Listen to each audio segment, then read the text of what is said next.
All right, this is the tutorial for doing your lining. So the first part of this tutorial is going to show those who decided to make the lunchbox with the insulated batting in it and the ripstop. So you're going to make sure that you pin your ripstop to your batting. It might not be exactly lined up here, but just do your best to get it aligned with that. Okay, and then you're going to take it and put it in your sewing machine. And we need to quilt this so that the ripstop and the batting become like just one piece, so that this doesn't move around inside your bag.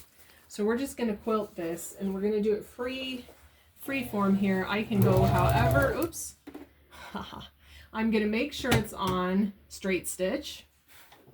Okay, so I made a boo-boo here and I zigzagged. It's going to look kind of messy if I zigzag, so I want to make sure that it's this is my seam ripper. That's what I use to take seams out that I don't like the way they look. So I'm going to make sure that my sewing machine is set to a straight stitch, and then I'm going to start sewing, and I can just bend it however I want.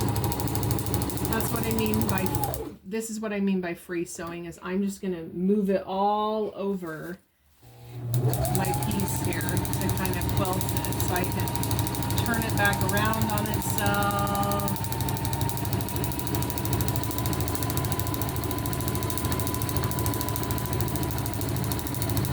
And it is going to make that snappy sound. That's it punching through this scratchy stuff. So nothing's wrong with your sewing machine if it does that. And then I'm going to turn it back on itself again.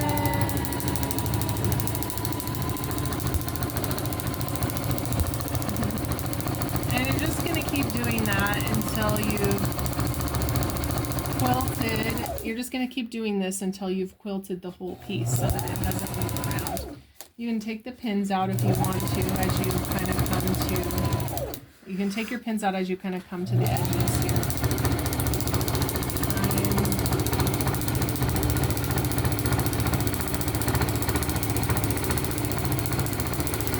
I'm coming all the way back over to this corner here because I want to try and get it to all the edges, or close to the edges.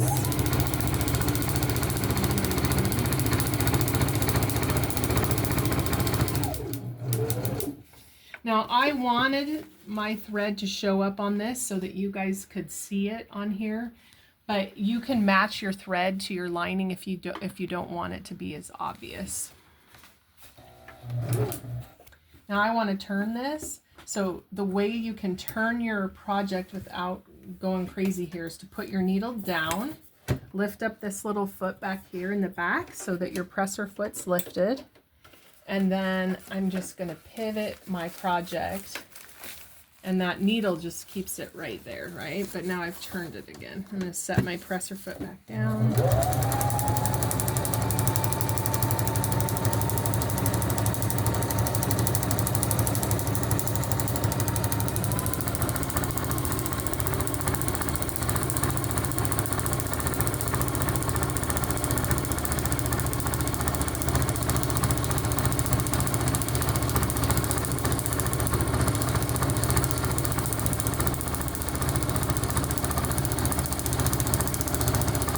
And it doesn't really matter. You don't have to do this loopy pattern like this. You could write your name if you want. I don't care. So we just need to make sure that it's grabbing those two together.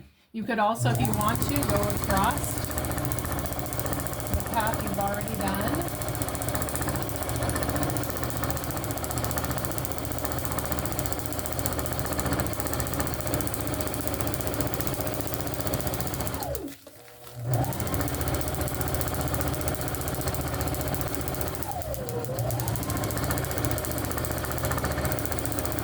Get over here because I haven't quilted that area yet. Okay, and when I get to where I think I want to stop, I'm going to back stitch to kind of lock it in, and then go forward stitch. Lift up my presser foot. Okay. Let me get my scissors. Sorry, Lauren. Oh.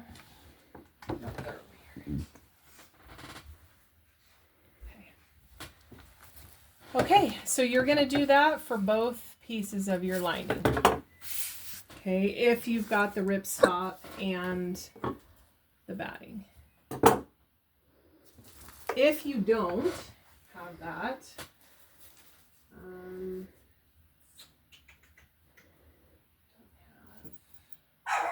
or go ahead and pause it for those of you who are not using the ripstop and not using the batting, you're just going to have a regular your regular fabric on the inside is the lining. I'm showing you with ripstop because that's all I have cut out, but you guys will take that regular fabric and you're going to do right sides together. So what I mean by right sides together,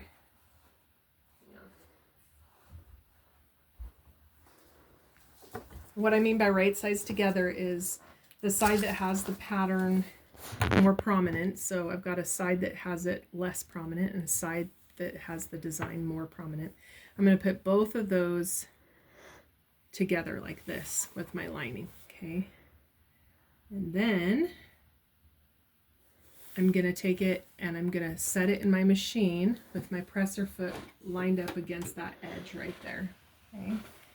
And I am going to do that 3/8 inch seam allowance all the way down the sides of both sides of my fabric. So both sides. So you're going to sew all the way down here, and then you're going to back stitch and front stitch like that to lock it in. You're going to do that at the top too. Sew a little bit, do a back stitch, sew again all the way down, do a back stitch, sew forward all the way down, and then you're going to come over here on this side and you're going to do the same thing along this edge.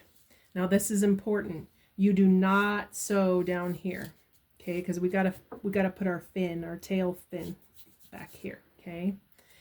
And we're not gonna sew at the top right here because that's where we're gonna do the mouth. So for the lining in the bag that is not a lunch bag, you're just gonna sew on the edges right here, okay? For those of you who have the batting and once you get it all quilted, you're gonna do the same thing, okay? So once you have both pieces quilted, mine's not, but let's say that it is, you're going to set that together with the ripstop sides together. And then you're going to sew a little bit, back stitch, go all the way down this edge. Sew, back stitch, sew forward.